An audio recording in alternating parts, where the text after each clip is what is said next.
The Checkpoints is presented by GM Pharma, the first international and multinational pharmaceutical corporation in Georgia.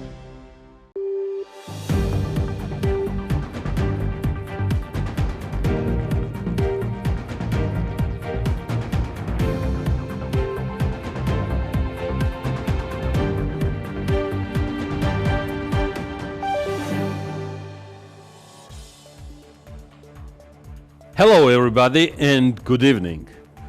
Here we usually say good evening. This is the Checkpoints presented by Elena Kvantilashvili and myself. Yes, I am Georgi Sakadze. I am still editor-in-chief of Forbes in Georgia, as well as presenter and editor of BMG, the leading business media outlet in Georgia and most probably quite soon in the region. The reason why I am not with my permanent partner and co-presenter Elena Kvantilashvili in Forbes studio is following.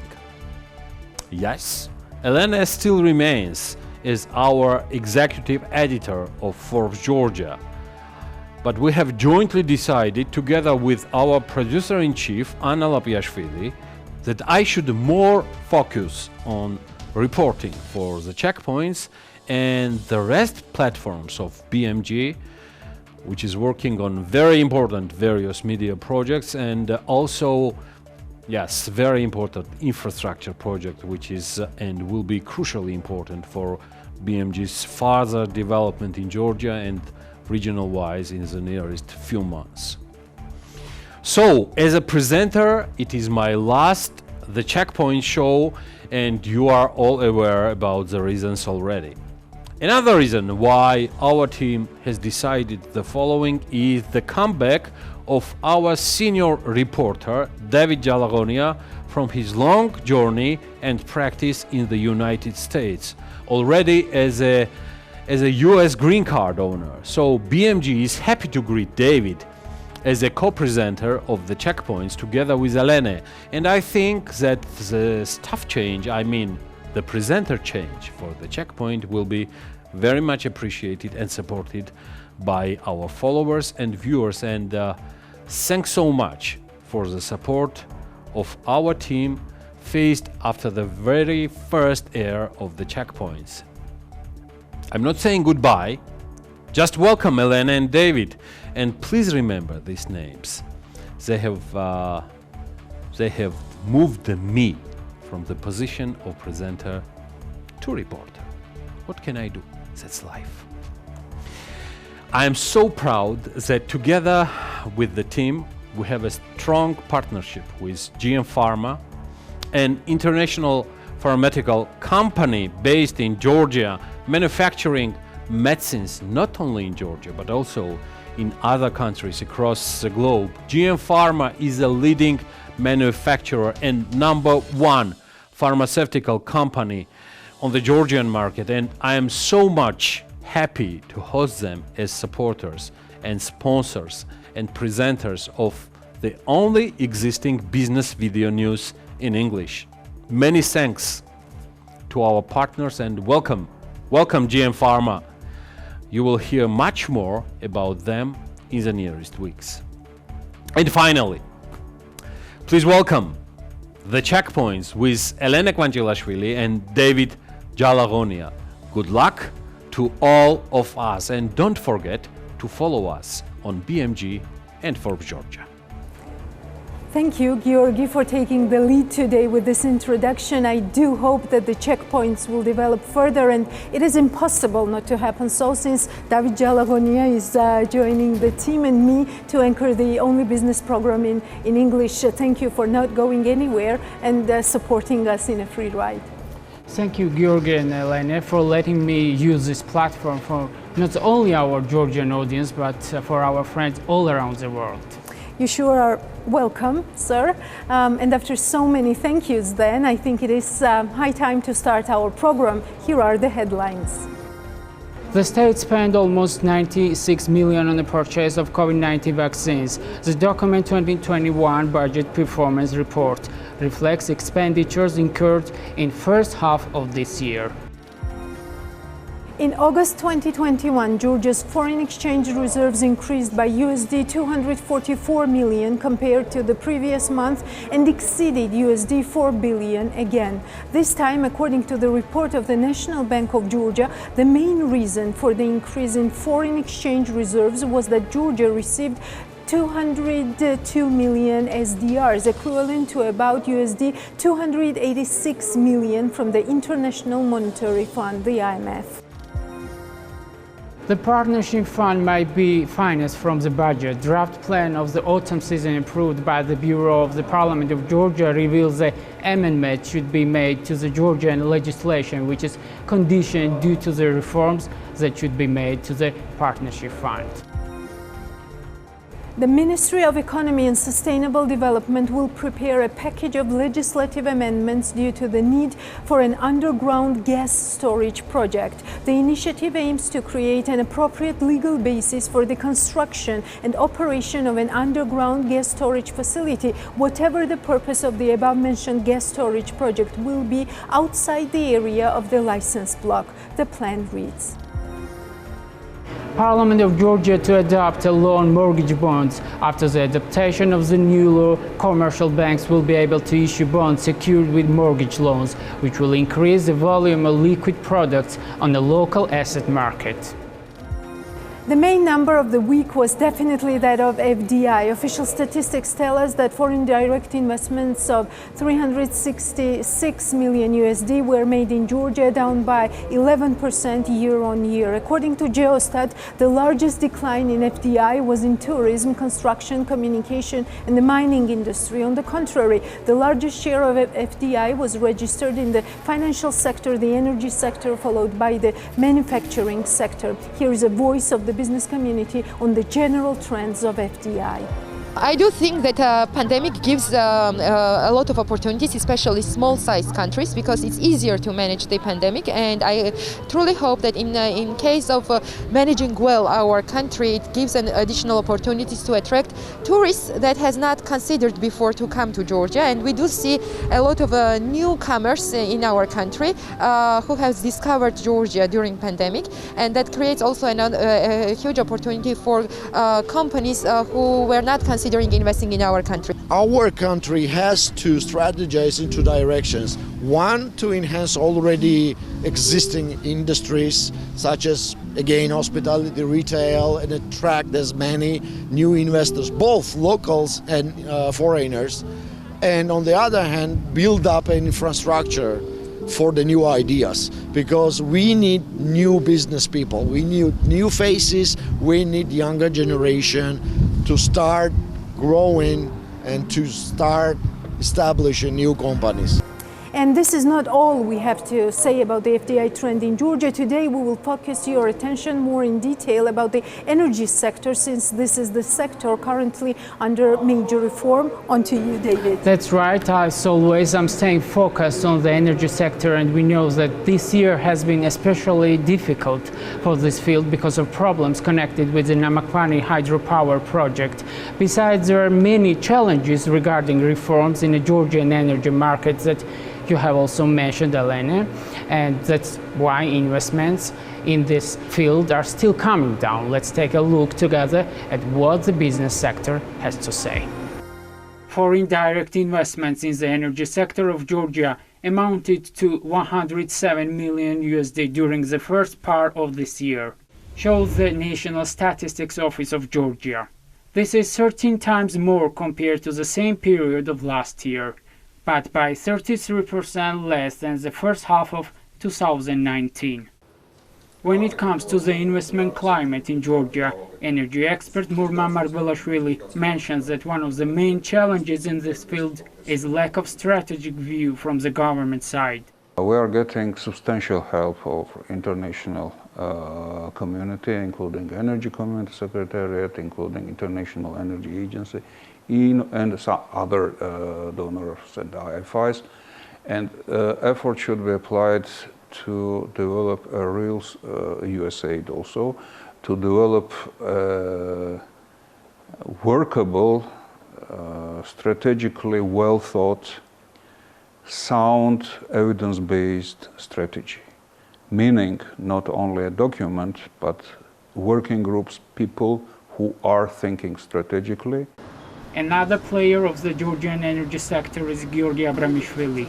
Taking into consideration the latest numbers of FDI, he underlines that investors cannot predict what can be the price on the Georgian electricity market for future, and it has its clear reason. The main problem why the foreign direct investments are decreasing in our country, in our sector, is that supportive incentives are not correct.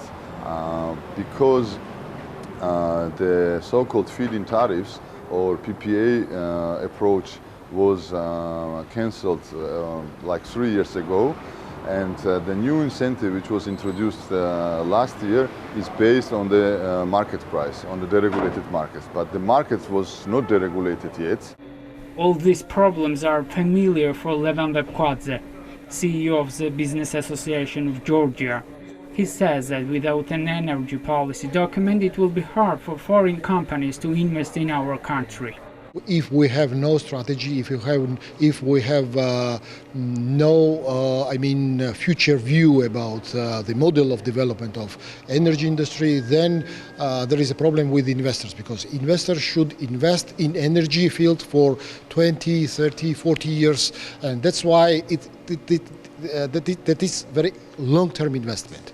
And when it comes to investors, they're looking future policies they're looking for future policies, and there is a lack of these policies in Georgia. The Georgian energy market liberalization process has been postponed till the end of this year, and this is one of the main reasons why investors cannot predict their future in Georgia. One more interesting fact in the context of the FDI is that the volume of remittances to Georgia in 7 months of this year is 2.5 times larger than the FDI for the full 2020.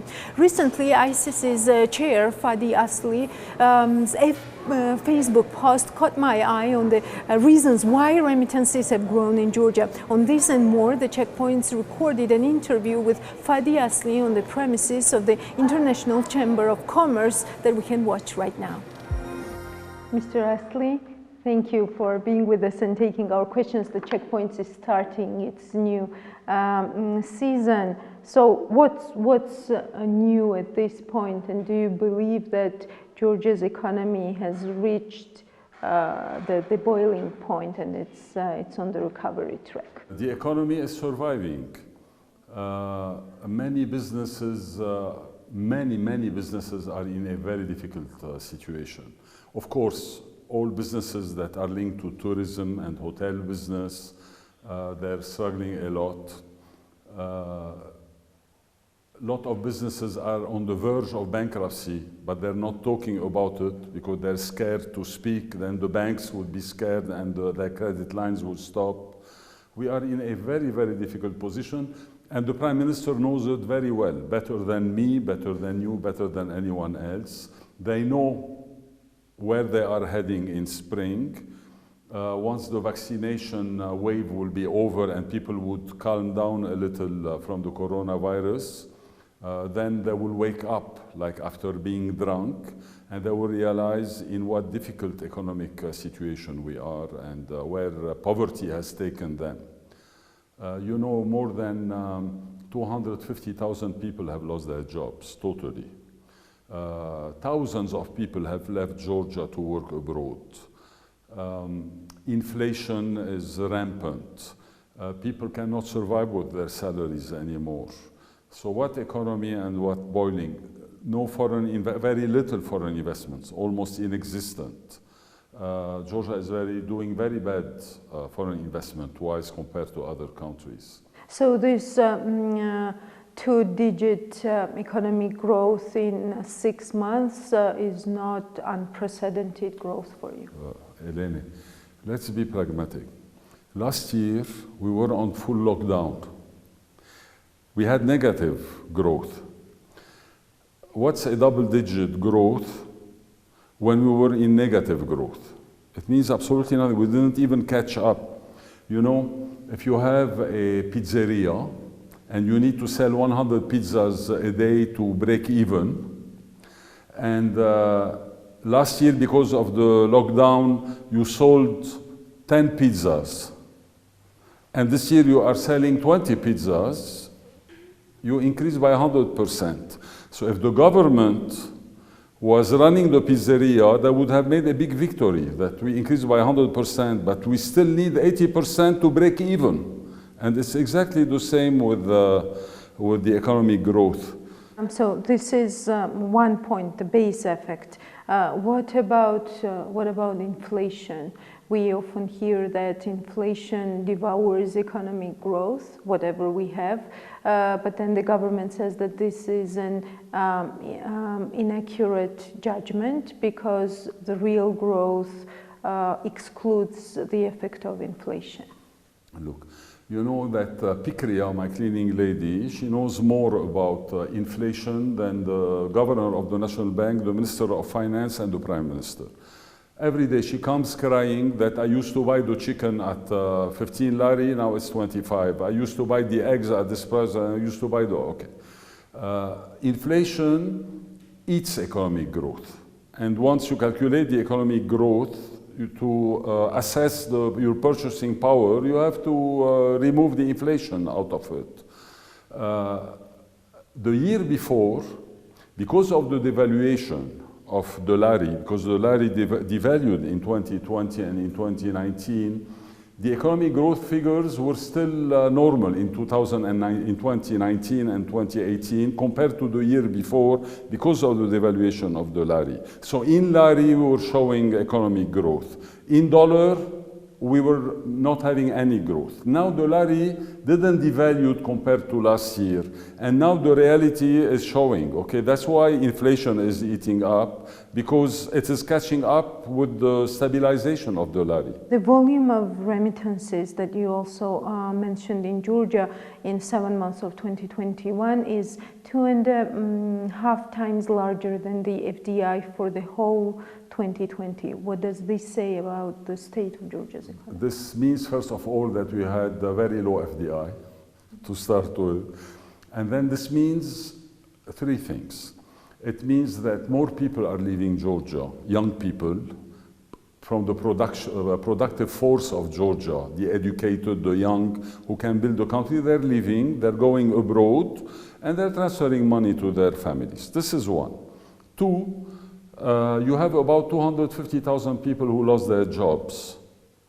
They're without income. So their relatives who are abroad are sending more money or sending money to them so they can survive. So that's why we have more money. Thirdly is inflation that we discussed. People cannot survive with their salaries anymore. If with 800 lari, a family of two people could more or less survive, now it's not enough. So more, they're asking their relatives abroad to bring money, to send them money. And this is not a positive sign when the remittances increases so much in such a short time. It means we are in a situation of crisis.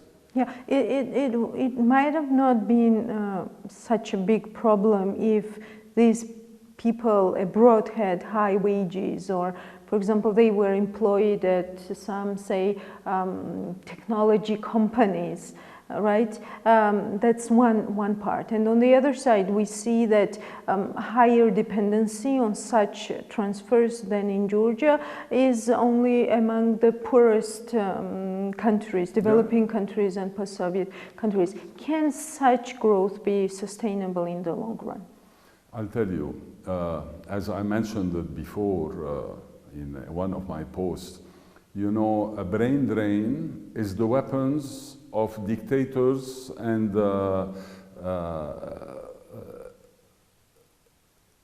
companies that control the power, the big companies, where the more young people leave between age of 22 and 40, the less people are voting.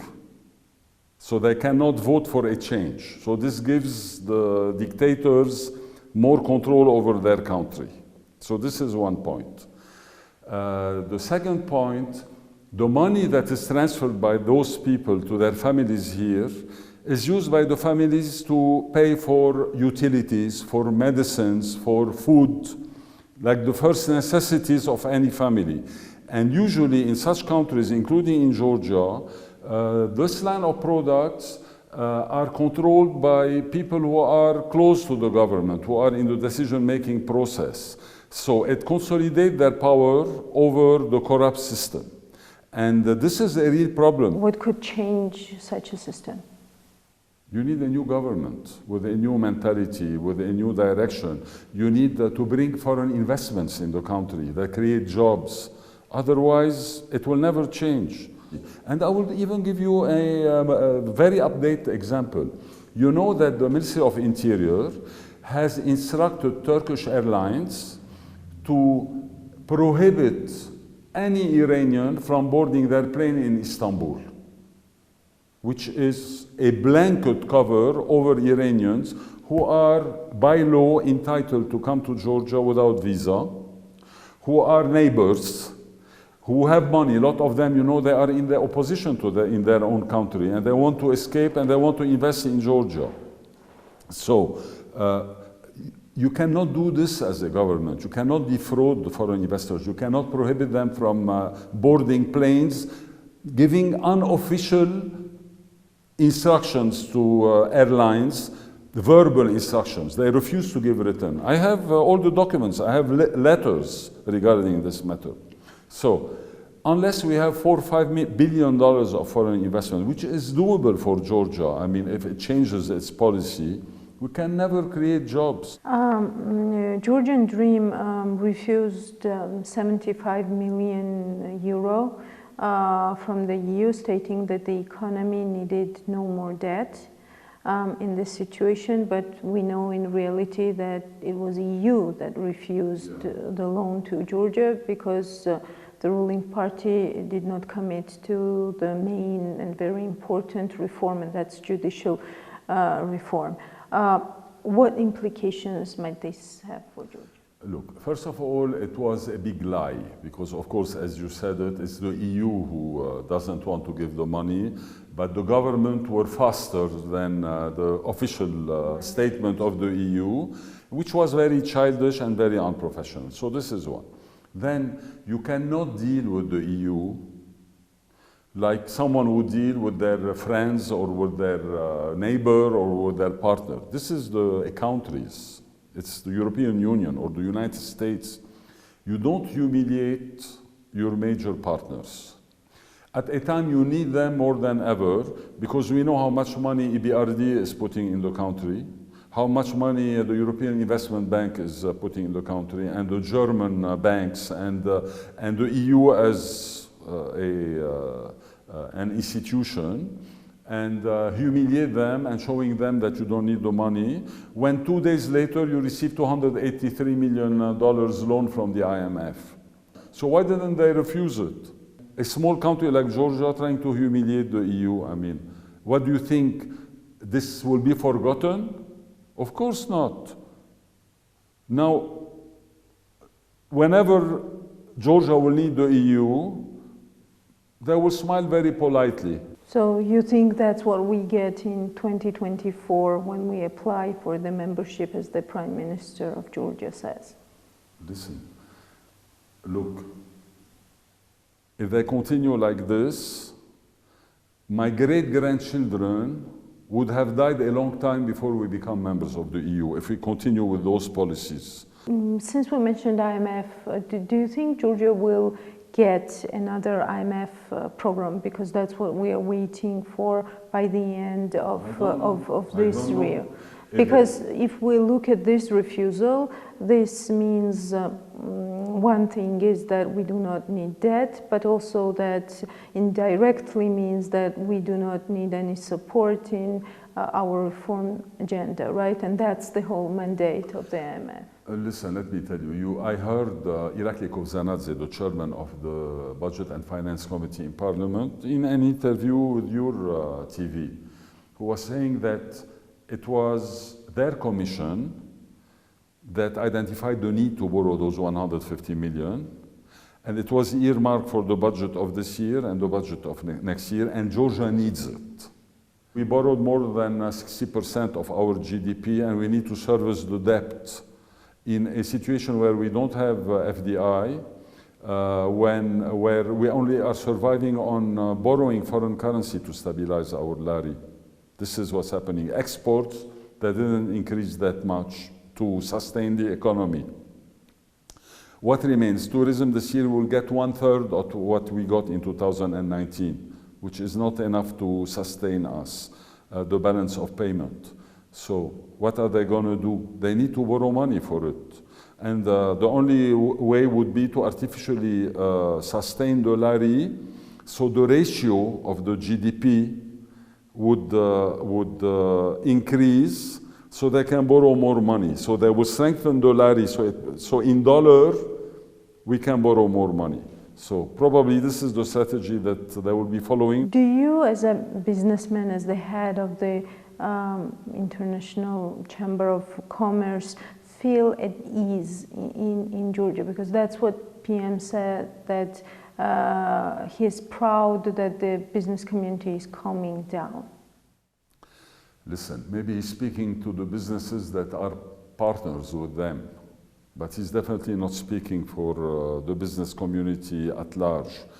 To give you an idea, in the first quarter of 2021, greenfield FDI decreased in Georgia by 85%, at a time the world average is 33%, and the 85% are the highest by far figure of the whole region, and one of the worst figures among the 190 countries that are assessed by the World Bank. This means that no one is starting new investments in Georgia. Tato, before we continue, we had a chance now to listen to the governor of the Central Bank of Georgia, Vakhtang, who has also a very interesting point on the growth of remittances. So let us hear this analysis as well and then proceed. Let's imagine that you have a relative who wants to send money. Before, when there were a lot of flights, this money would come in cash form as well. But because there were no flights anymore, the only way to send this money was just through official channels. And this also got reflected. So part of this increase is what we see from official channels. So we can assume that this money was anyway coming to Georgia, but through cash. So if we talk about the increase, in reality, it was not that much increase in remittances as we see from numbers. If we talk about the FDI, of course, it's an important source for foreign exchange revenue income in the country, for generation also for foreign exchange. Well, if we compare the situation with previous years, let's not forget that, again, we are in the times of very big crisis and economic crisis. So I guess we could not have expected that FDIs in this situation would increase. I think what is more important in this time is that country overcomes problems and the consequences of the crisis the way that it is ready again to receive FDI and to get back to the trajectory of growth. And reforms which support FDI will be even more important once the situation stabilizes not only Georgia but globally as well. After the central bank, let's proceed then with the largest bank in Georgia, and that's TBC. Our reporter, Vakhtang. Well said, Dato. Yes, Georgi talked to Vakhtang Butskhrikidze. Investor sentiments and all that is connected with this broad issue came into the focus on this interview with the General Director of TBC Bank. TBC is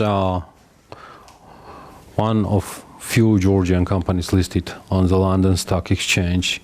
You do have permanent contact with various investors allocated in TBC shares, equity, etc. So what's the main questions coming from them, and how do they feel about the current situation? You are not just Georgian bank. You're located in Uzbekistan as well, so I'm trying to search the moods as well. Yeah, thank you for this good question, and I'll split this question into parts. First, Georgia is exceptional from the region and also from the Eastern European countries, because in Georgia we have 3 public companies who are listed in the London Stock Exchange. You couldn't find in our neighboring countries any sector or no banking sector or any other industries where you can find the 2 largest banks listed on the London Stock Exchange, and both of us are the premium listed companies. Correct. Which means that we have highest standards of the corporate governance.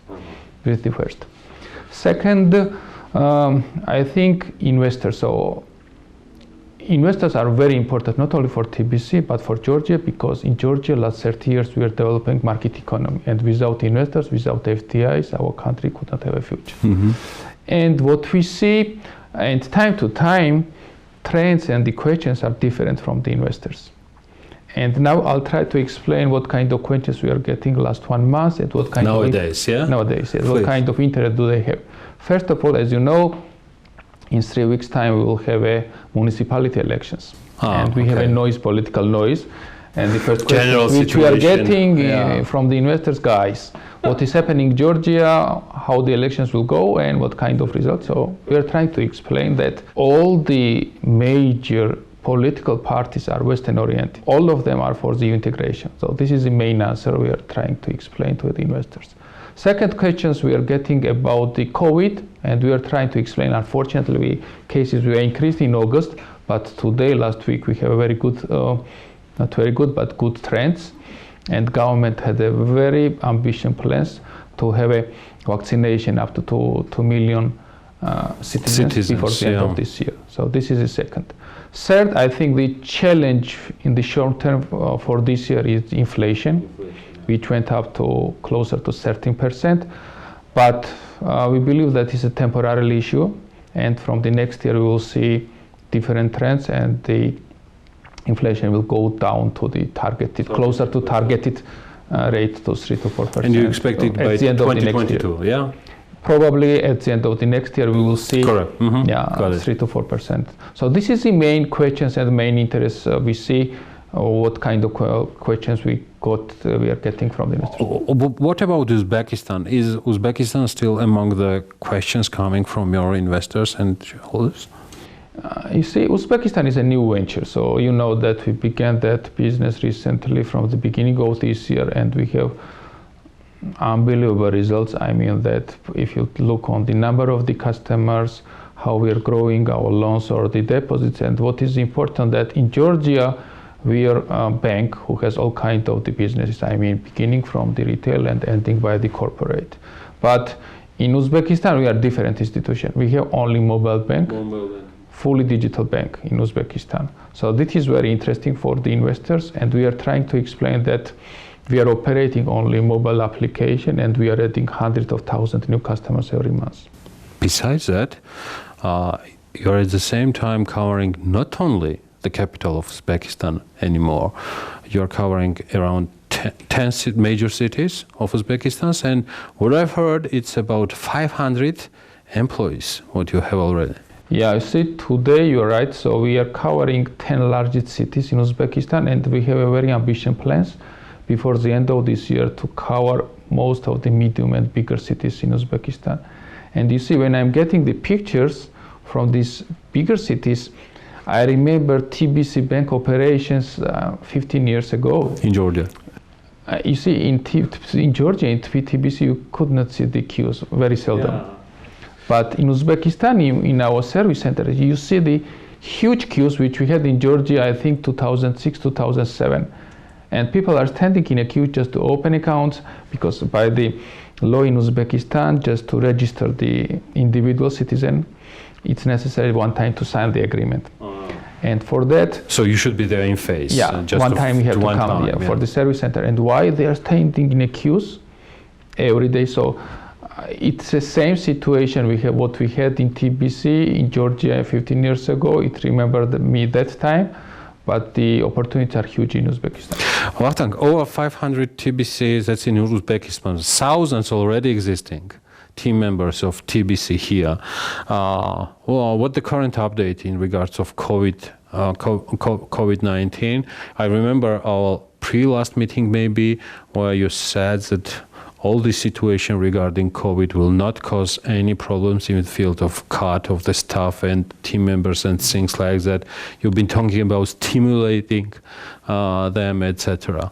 So we are stimulating differently our employees to make more vaccinations, and I'm proud that today more than 60% of our employees, I mean in the front and back office, already vaccinated 1 or 2 times. And also what we are planning and what kind of information we are getting from our employee that probably in 1 month's time we want to target 80%, which is too high target for us, but I'm sure that we can do that. This is the first. And secondly, we are increasing number of the employees even after the COVID, and within last 12 months we increased number of the employees by 800. But what is important that from these 800, majority of that are coming from the technologies, and we are increasing employees for the IT direction. But it's in general, it's around 800. 800, yes. My pre-last question is, do you still consider that the main challenge for Georgia during this year and the next, if by some chance we'll not have a medicine for COVID, it still remains virus and inflation? Is it the biggest challenge for the country nowadays? Yes, I think that first of all... Yeah, I could add budget deficits, things like that, but at the same time we see fiscal discipline. COVID vaccination is non-economical challenges we have in a country, and inflation for the short term. For the short time. Thank you so much and good luck, Vakhtang. Thank you, Georg. David, we both represent the most influential magazine for more than a century, that's Forbes in Georgia, and I think you would agree that the best roundup on investments, investors, banking and other related sectors is our teaser for the new Forbes banking issue.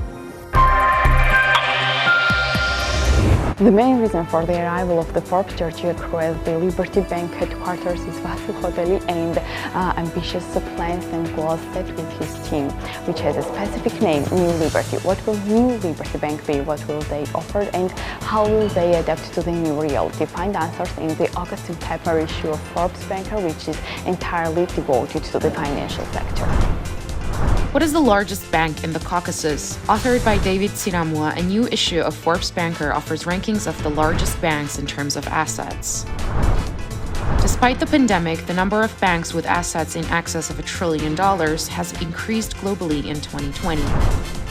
As for the highest paid managers, the Bank of Georgia is the leader in this ranking, where the total remuneration of the directorate amounts to 29,101,901 lari. The rating of the microfinance sector of Georgia has also been counted and confirmed. The future European fintech champion Raisin was founded by Tamas Giorgadze in Germany. It has more than 355,000 users. Tamas Giorgadze talks exclusively to Forbes Banker about the company's prospects, plans, and the development of the financial sector in Georgia. In the new issue, you will also read another interesting interview with one of the vice presidents of Deutsche Bank, Nicolas Donadze, who observes the trends of the banking sector from the Eurozone's financial center. Vakhtang is one of the senior vice presidents of Bank of America. You'll find out how he got into one of the largest investment banks and what his future plans are in the new issue of Forbes Banker. Moreover, readers will be able to look into financial reports of commercial banks operating in Georgia, 100 macroeconomic indicators, ratings, analysis made by Fitch exclusively for Forbes, opinions and success stories. All of this in the August-September special edition of Forbes Banker. So read Forbes and be successful.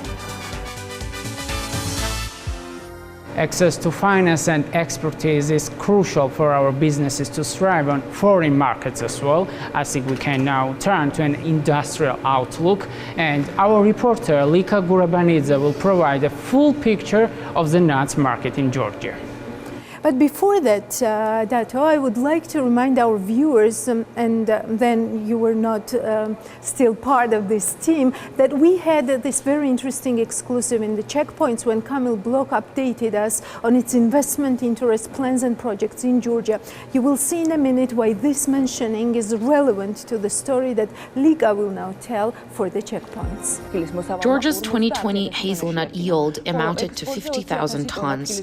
20,000 tons of hazelnut kernels were exported, from which Georgia received $106 million. The 2021 yield is projected at 55,000 tons and $130 million in exports. The data is quite interesting. Numbers in this sector are growing, which proves positive recovery tendencies. The checkpoints reviewed the industry and captured a much better overall picture than last year.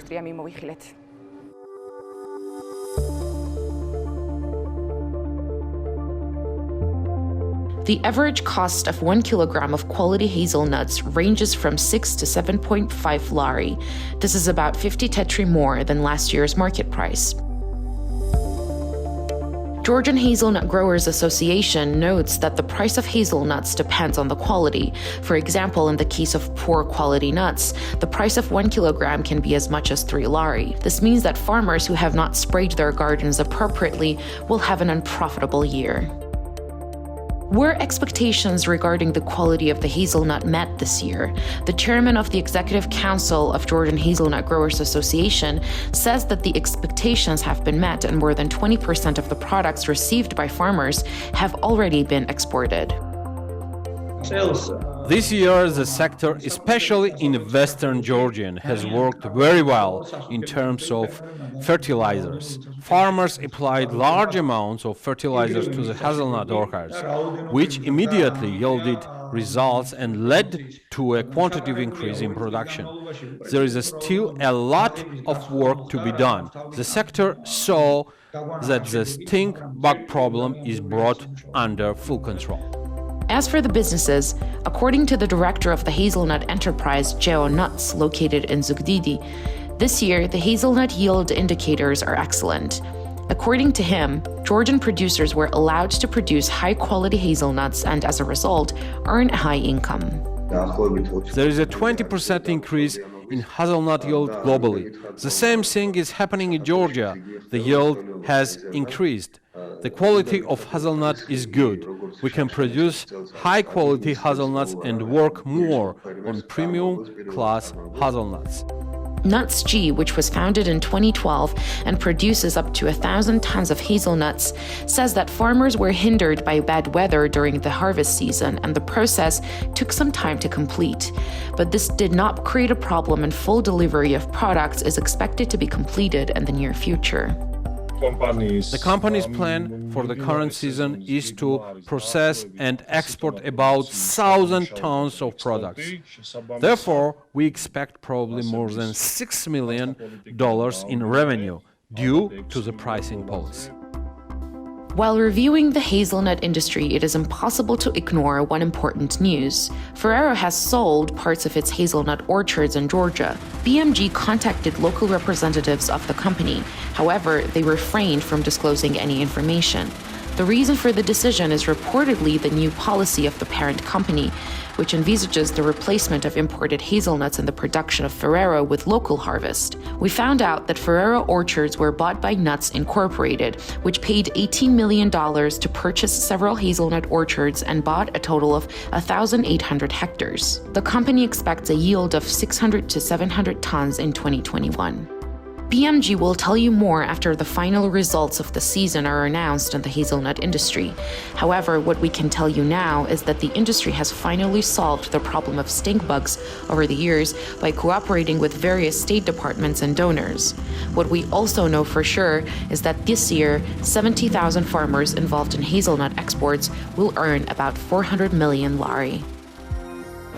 The checkpoint is drawing to an end, but before that, one more teaser from Forbes. Yes, David, we feel really proud at Forbes Georgia that the pandemic, which has its effect on our business as well, we still manage not only to sustain every edition, but to offer special editions to our readers. I think this shows our sense of responsibility and commitment. So yes, here is another teaser. And this time, Forbes property. Enjoy.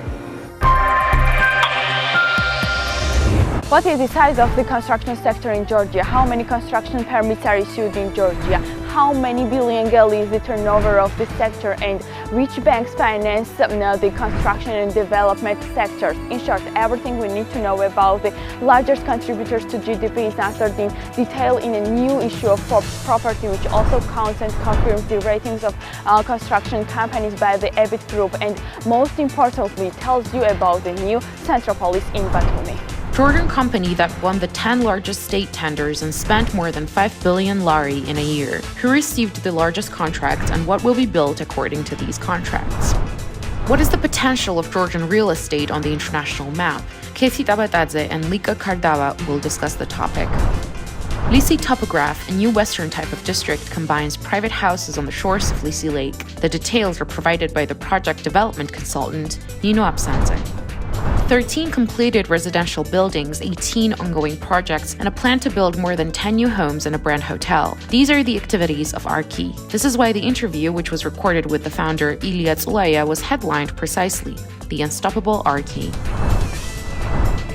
The new issue also tells you about a new project founded in 2020. Irakli Burdiladze, managing partner of the White Square, reviews the current and future projects.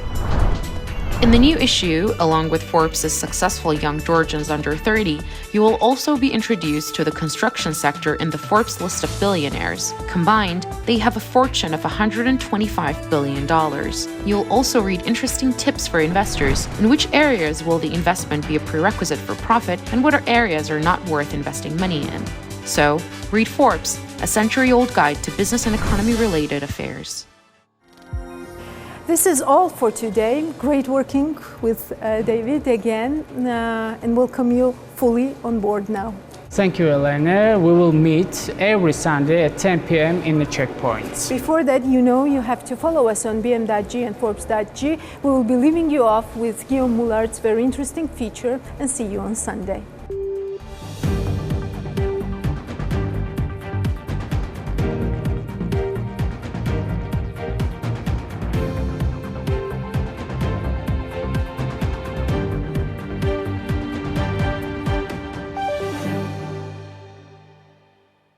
The Checkpoints is presented by GM Pharma, the first international and multinational pharmaceutical corporation in Georgia.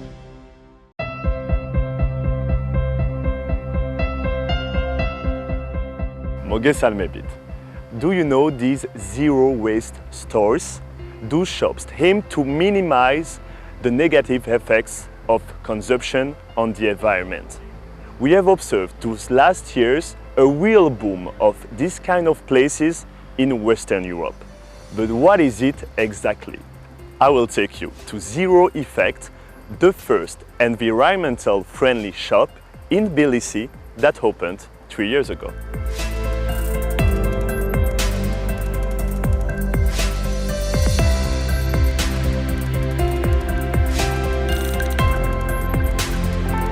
So now we are in zero waste space. So it's first and yet only zero waste store in Tbilisi, Georgia. So what does it mean? We are trying to encourage individuals to have as less negative effect on Earth as possible. So here we have some components of this store. First, we can start from these separation bins. So we are recycling whatever this non-organic waste we have. For example, glass, metal, plastic and paper. So here we have swap corner, so it works like this. Someone who has in their wardrobe clothes that they are not using anymore, they can come with it and change it with something new for free. As you may know, textile waste is second in terms of this total waste. So it's kind of, for us it was the answer how we can encourage to have this textile waste as less as possible. So we have this swap corner for free, so someone can renew their wardrobe without any charge. So here we are in Habada store. This space is called Habada store. It's circular fashion store. So I can explain it. So basically, anyone who has valuable clothes, they can come with it. Here is one girl who is checking these clothes. So the customer can say that I want to sell this product for example, for 20 lari. And this girl will check it and then we'll put it here for sale. And when it will be sold at a certain price, she will transfer the money to customer's account. So customer is the one who is shaping the store. And here, this is the biggest part of our zero waste space. This is zero waste store. As I mentioned, it's only in Georgia. We opened 3.5 years ago. So all we have here is eco-friendly, natural, and as sustainable as possible. For example, 70% of our products is produced in Georgia. So we are somehow not only encouraging our customers to go zero waste, but we are encouraging Georgian producers, new ones, to make eco-friendly products based on natural ingredients. So we are giving them some kind of platform to sell their eco-friendly products. This is why we have this high range of Georgian producers. For example, textile is all made in Georgia. For example, some wood parts is also made in Georgia. Self-care products is natural, of course, and it's also made in Georgia. So we're trying to have as many local producers as possible. It's our strategy. And it's actually, the concept tells us that we should be as sustainable as possible, and sustainability without local, it's impossible. During coronavirus, it was hard for us because economically everyone was trying to have as much money in their pocket as possible, so they were not buying stuff. But generally we survived because of the fact that we had these local producers. And now why? Because import was stopped. We could not import anything. So these producers were giving us their products quickly. So we had something to put in the shop. Somehow it gives Georgia bigger picture, because in Georgia we have a lot of resources that we can use in this topic, in green market. Why not make everything eco-friendly if we have the potential, right? Okay, first when we opened, we had customers who were like 70 or 80% tourists and 20% of Georgians. As Georgians were coming in our store, they just were asking, what is this product? Why should I use it? In what should I use it? But nowadays we have like, till pandemic we had like this. Now we have more Georgians, but till pandemic it was like this. It's like 70% Georgians now and 30% tourists. And new generation are more involved in the process. They are more interested.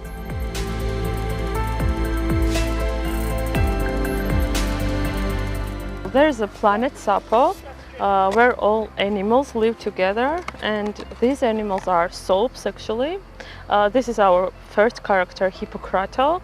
He is swimming teacher and he teaches little hippos swimming. So, concept of our soap is like to make hand washing like loveliest activity for children, because when you find this soap, there is also a book. With a story. Yeah, it's a story about this character. And when you start reading, in the end you will find out that the last page has disappeared. So to find this last page you have to open this book. This book is called Zine, and here is written that last page is hidden inside of the soap. Okay. So if you want to know what happened in the end of Hippocrates story, you have to wash your hands as frequently as possible to find the In teeth. COVID period is good. Yeah, it's actually very good because it's like motivation for children to wash hands. Yeah, all the time we have the story, and the most important is that all the soaps are natural and it's like based on natural ingredients like plant oils. And also for smell we use like essential oils, and for coloring we use plants. Actually it starts to work. Not like everybody is used to have very natural products, but people like it very much and they are getting used to it, and they are trying and they're coming to get more and more. In terms of price, are you in the same segment as a normal soap? Price is a question because not everybody can afford it, because as it's made with all the natural ingredients, its price is higher than like ordinary soap's price. But still you see that it's entering the mentality to go to this? Yeah, actually it's like people try to buy products that are useful for them and for their children, because they know that like using, for example, Safeguard is not as healthy as it, because it's like natural and it affects very good on the skin.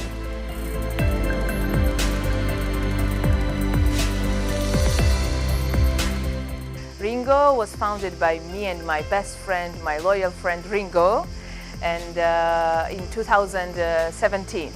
And the main goal is to raise awareness through Georgian people, because I don't know if you have already seen and noticed, Georgian people do not pick up their dogs' faces. So our goal is somehow to try at least to solve this issue.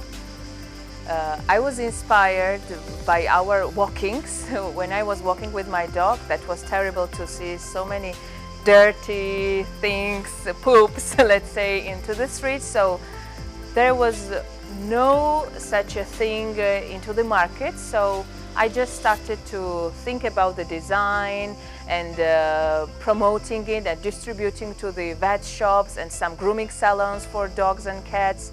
And it worked, because after 4 years, the numbers say that Ringo is getting really very popular. I can say super popular. And even the poops is less than it was 2017. That's really amazing to see the result, because 4 years ago nobody could even understand what's for. And I was explaining, you know, it's not to leave the poops into the streets, and you have to pick it up.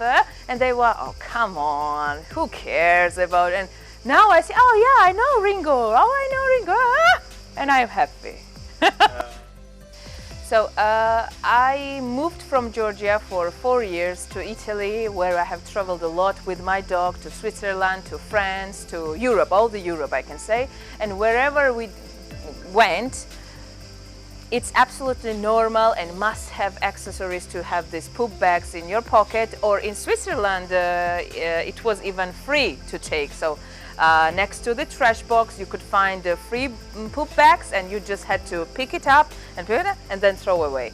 So it's quite popular in US, in Europe, but not in Georgia. It was not popular, and I think that soon maybe it will get more and more popular too. We have many colors, and all the bags are made from leather, and we had also a vegan version, but after doing a research we discovered that doing and creating these bags, handmade bags from vegan one, which is a fake leather, let's say, is a terrible thing for our ecosystem, and leather, which is made from leftovers, is quite nicer for our environment. So we left only leather, and inside you will find 15 bags of biodegradable poop bags, which is made for picking up the dog's feces. And then after completing 15 pieces, there is one more product available, 60 pieces together, which is enough for one dog, because we take a walk with our dog at least twice. So calculating, I put 4 rolls, and this is available in more than 40 local shops in whole country. we try our best to somehow raise this awareness, and especially in Georgia, but also outside of our country. So we started a small family enterprise, Peykari, about 6 months ago. I am a co-founder and a designer. My brother, who is an artist, takes care of the visual side. My mother and aunt are looking for quality fabrics and sew the items. The name Peykari comes from our family name Butskhrikidze, and it means also, in Georgian language, it means master of fabric making. The idea came from me and my brother. We wanted to create bags and accessories from old textiles with some interesting history. So somehow we came to this idea to use the textiles from the Soviet times. This eco-friendly meaning of our products is very important for us. In those times, a huge amount of natural resources were used to make this kind of fabrics. But now they are a little bit out of use, and we are trying to find them and give them a new life. You can find them mostly in every family in Georgia, but they are hidden in closets or in old suitcases and so on. This bag is made of table cover, and on this side is a kitchen towel. So this has, each of our product has like unique. Yes, unique and own history. And for example, those are bandana heads, and this is made of pillowcase. So, and you can use it in the summer. For the beach. Yes. I enjoy designing these things very much, and sometimes this is a long process. I am happy to see the final product, and I love it. I really love it, and I think and I'm sure that customers also will be happy, and they will feel this energy which was taken to create our Peykari products.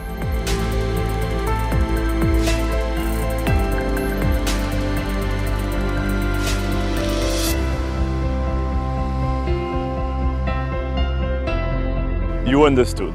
This kind of trade aims to reduce as much as possible our ecological footprint, a necessary tendency which is entering little by little into Georgian customs.